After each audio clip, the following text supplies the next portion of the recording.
Good morning everyone. Thought I'd share with you today a purchase I made from Louise Munro.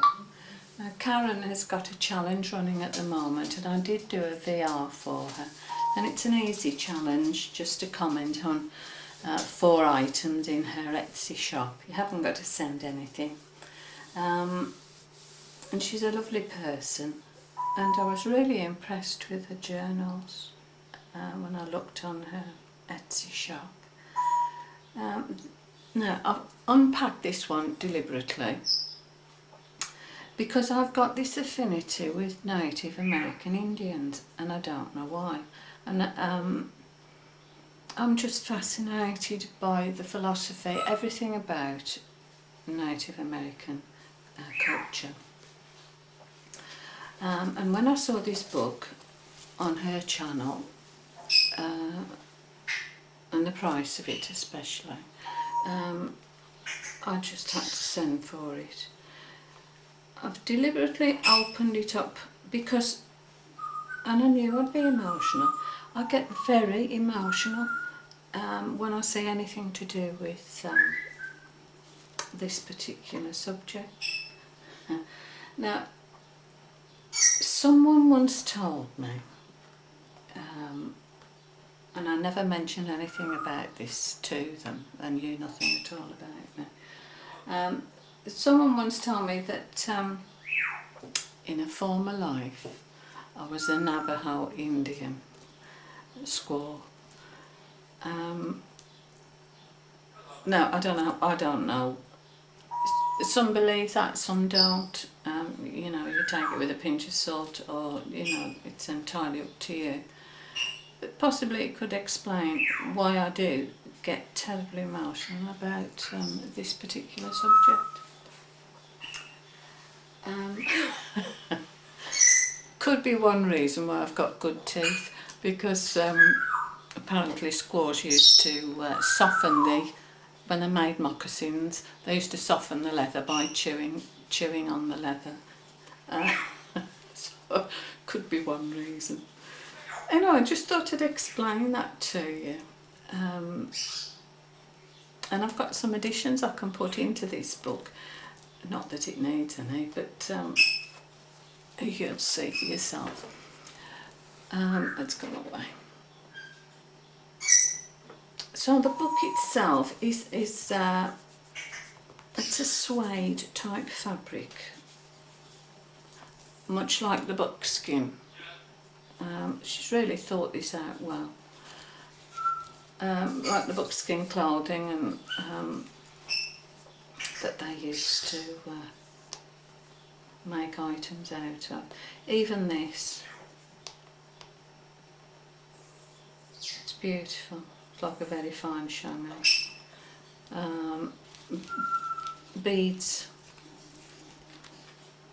And I think this might be loom work, I'm not sure, but even that beaded piece there,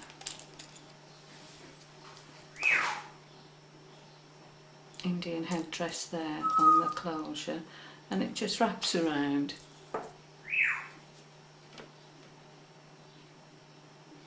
And that's the front of the book.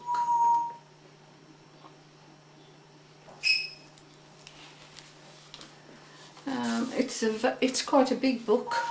I would say about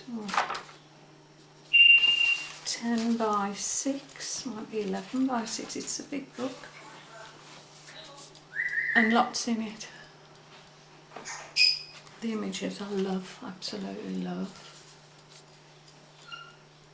Now, because it's a big book, I'm going to struggle with the illustrations here and the images, but bear with me. Each page is trimmed with this lovely,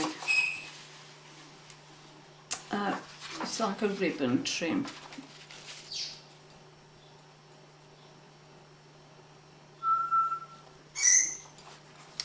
Now, again, take this with a pinch of salt if you're not that way inclined.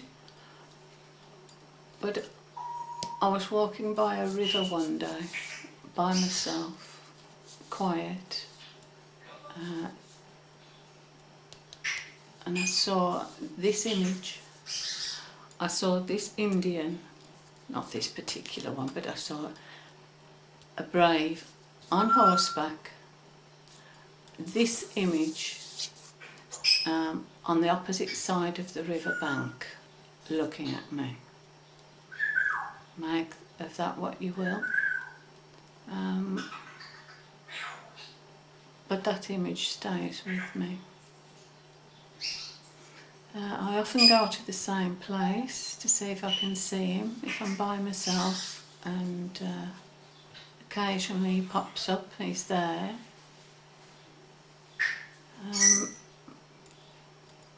So I feel like he might be some spirit guide, I don't know. He might be. If this is a bit too heavy for you, switch off. Right, this page. A little notebook here. With some lovely images again, all relevant to the theme. An envelope here with a postcard in. Lovely stamped images. The ribbon trim again along the edge.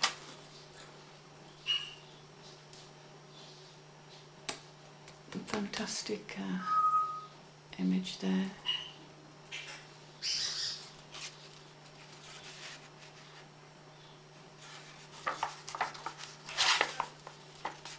Very spiritual race.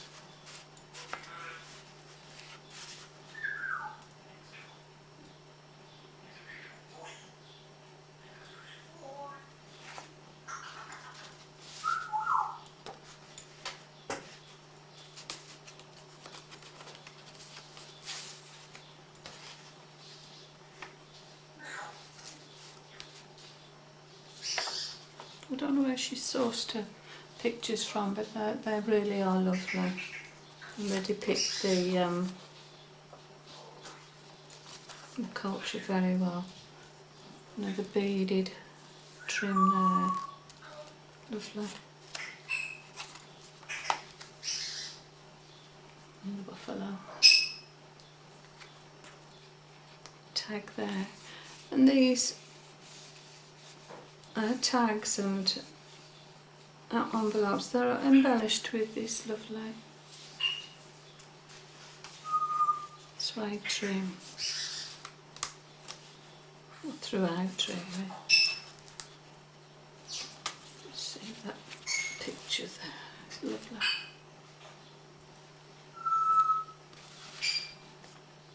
I've got a cross-stitch kit somewhere with a huge Indian and headdress. But I think it might take 12 months to do, so I've never tackled it.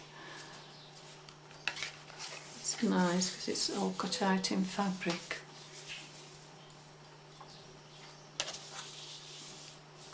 A couple of playing cards there with the Indian headdress. Another one there.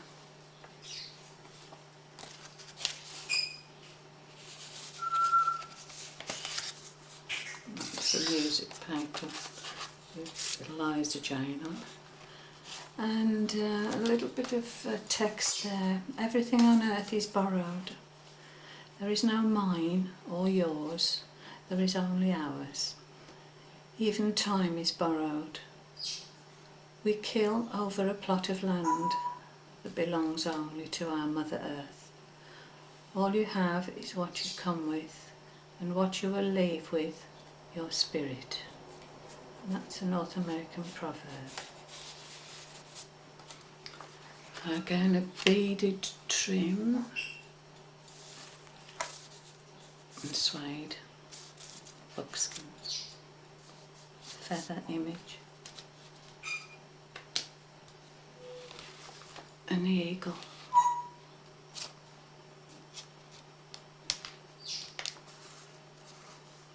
Plays a great part in the culture.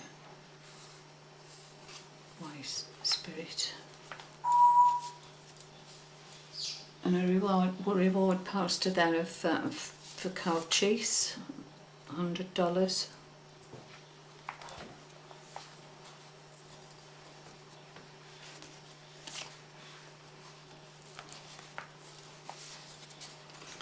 Quite a few pages in here, lots of tags,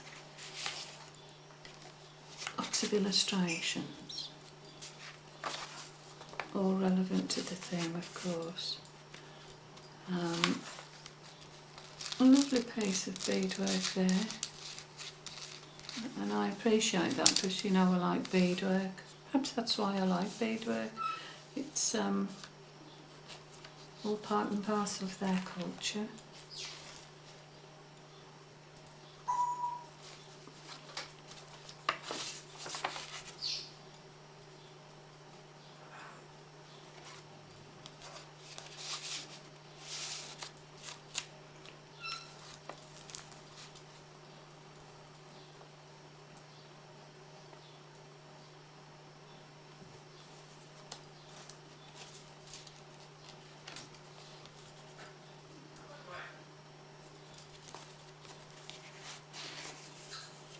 It would take a long time to go through this properly with you.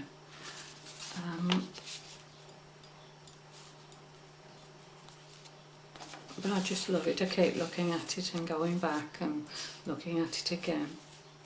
The plaited work there. She spent a lot of time on this, I can tell. Picture of the horse.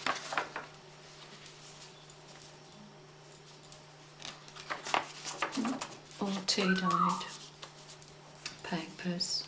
The horse again, it's a nice image too.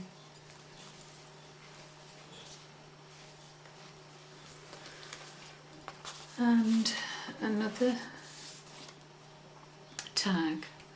When you awaken the sleeping warrior within, you no longer fear the enemy, for you realise they can only kill the body, but not the soul.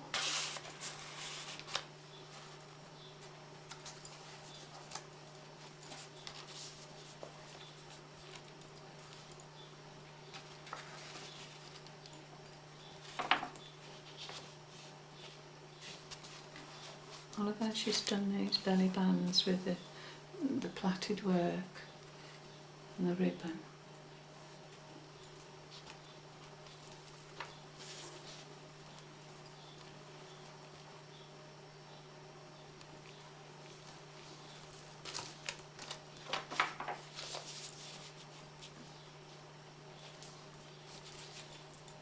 Lots of tags in the pockets. Absolutely lovely. Don't walk behind me, I may not lead. Don't walk in front of me, I may not follow. Just walk beside me and be my friend.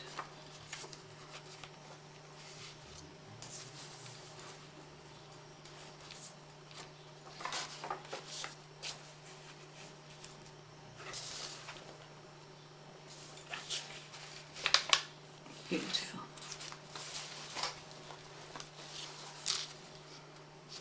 And again, another little, beautiful little beaded piece. And that is almost the end of the book. It's got a plain back to it. She's got a button closure and a wrap around there. So I'm absolutely thrilled with that. I love it, I absolutely love it. Even the spine's nicely decorated. So I am thrilled with that. If you want to enter Karen's challenge, pop over to her channel, Louise Munro. Her Etsy shop is Kazzamcrafts, and it's Kazzam Craft Journals, Kazzamcraftjournals on Etsy. And if you bought anything off it, you would not be disappointed. You would be just as thrilled as I am. Everything, of course, is much better when you see it in reality. But thank you, ladies, for watching, and I hope that's been of some interest to you. Thanks for looking in, and I'll speak to you again soon. Bye for now. Bye.